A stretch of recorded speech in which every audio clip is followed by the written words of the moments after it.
the supernatural.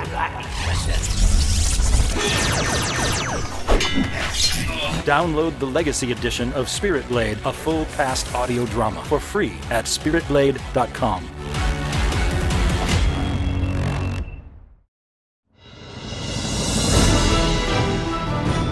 Rejoice, ye penny-pinching nerds, rejoice!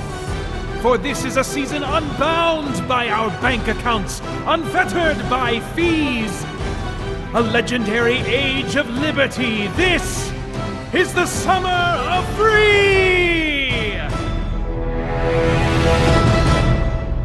Hey guys, Peter Franson here from christiangeekcentral.com and Spirit Blade Productions, continuing our celebration of the Summer of Free 2020.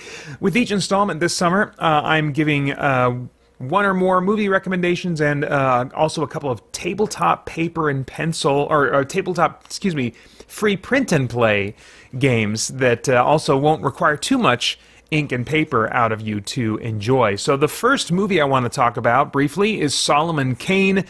This character is created by the same guy who created Conan the Barbarian, but is much less known than that character.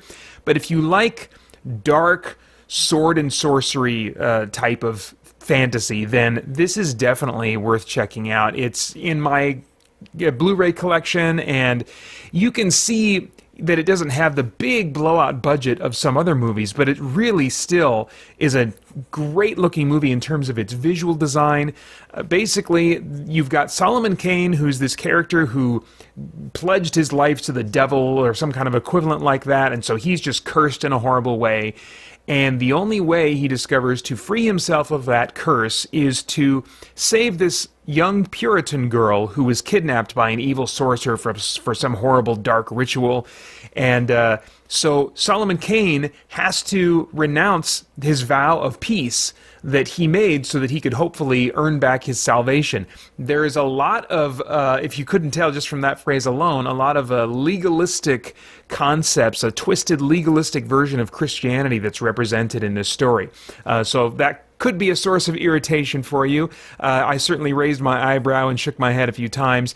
But if you're just in it to enjoy the dark sword and sorcery fantasy with crazy, nasty monsters and really dangerous magic, then this is definitely one to check out. It's pretty dark. I mean, I don't want to give spoilers because there's some really nasty stuff that happens to Solomon Kane. It's, brutal, dark. There are, in my opinion, far too few sword and sorcery movies of this type. So this is definitely a treasured part of my nerdy fantasy movie collection. If you want my expanded thoughts on it, you can go back to the Spirit Blade Underground podcast, episode 276. That's available over at spiritblade.com.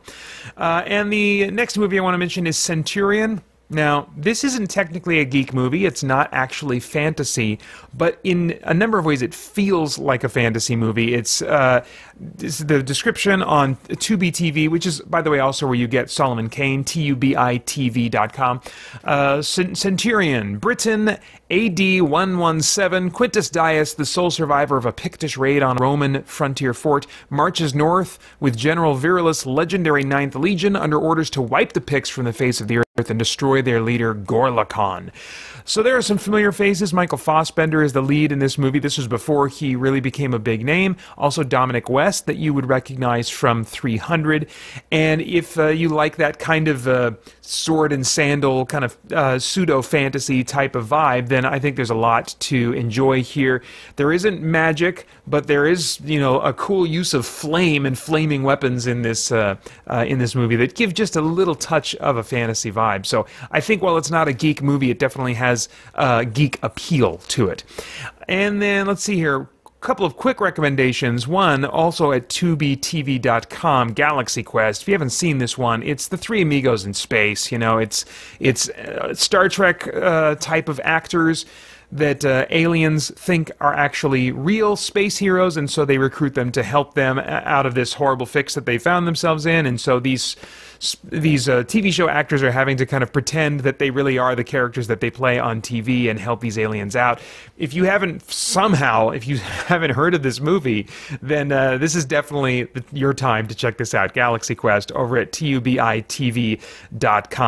And then finally, over at crackle.com is Johnny Mnemonic. Now, I can't give this a really a big, strong recommendation because I barely remember this movie. It's been a long time since I've seen it, but I figured with Cyberpunk coming out, Cyberpunk 2077, a lot of people are really in a cyberpunk kind of mood, and this is certainly a cyberpunk story, and it also features Keanu Reeves, who plays a major role in the upcoming Cyberpunk 2077 video game. So, if you want more Keanu Reeves, or if you want more cyberpunk, or you want more of both, then you might want to give Johnny Mnemonic a try over at crackle.com.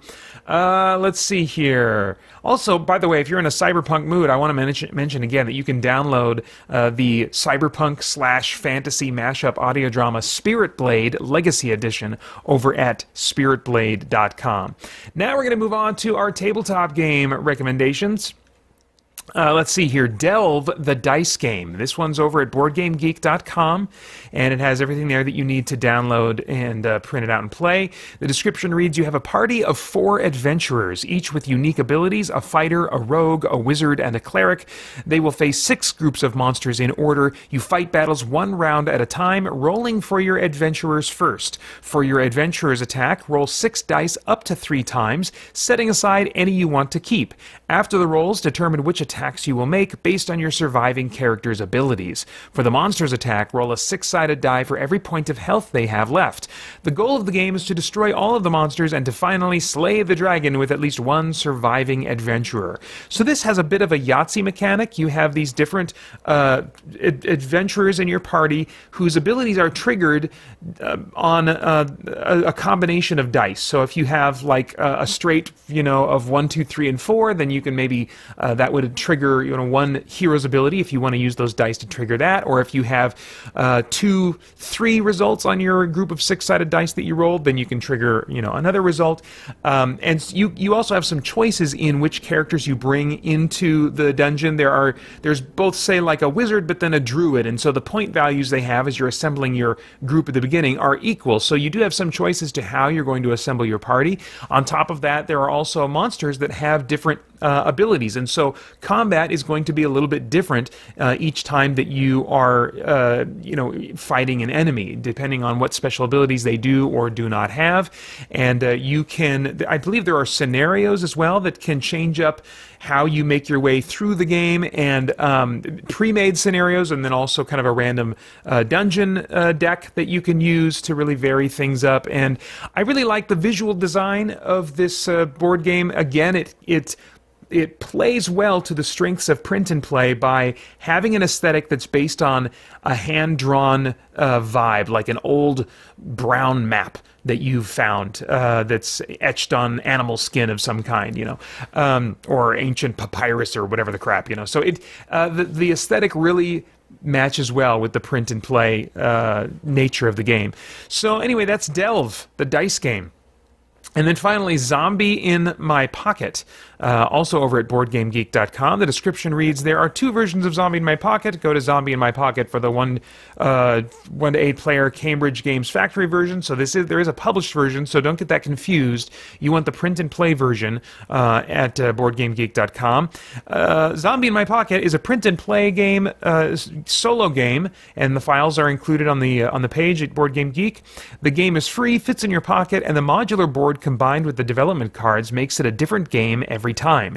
In Zombie in My Pocket, you're searching for the secret of the evil temple where you can find the item to destroy the zombies rising from the dead. You can pick up items to bash zombies along the way, a machete, golf club, chainsaw, or even your formal uncle's grisly femur. Find the zombie totem, then bury it in the backyard graveyard before midnight, and you've saved the world. Otherwise, you're zombie food. And what's interesting about this, it's got like a kind of a tile-based system system that you're putting out, and as you play and going through these different environments.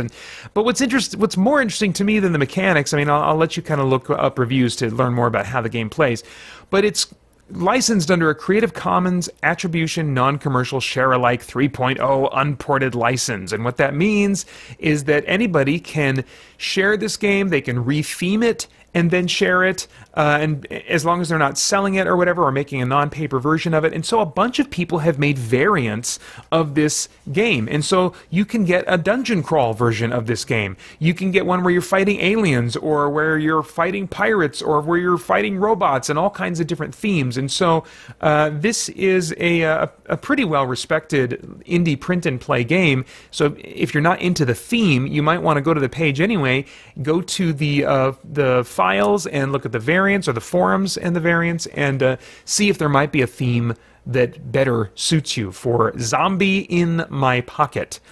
And then finally, Winston Crutchfield in the Christian Geek Central community emailed me and pointed out a post made by Tabletop Bellhop. And the post is titled, "Over 200 tabletop games to play for free at home to keep you busy during COVID quarantine." So this is a list of publishers that have made print and play versions of their games available that you can print and play while you're in the middle of quarantine. So they're not necessarily going to be up forever and ever, amen. So if you want to take advantage of printing out some games that you normally have to buy, you can go to, listen to this, tabletopbellhop.com/tabletop-gaming-deals/ free-covid-board-games. I will try to put that also in the description below so you can more easily jump over there and check it out. All right, that's all I have for the Summer of Free this time. Stay tuned for another installment in a few weeks. Thanks for watching. Bye-bye. Do you believe in the supernatural?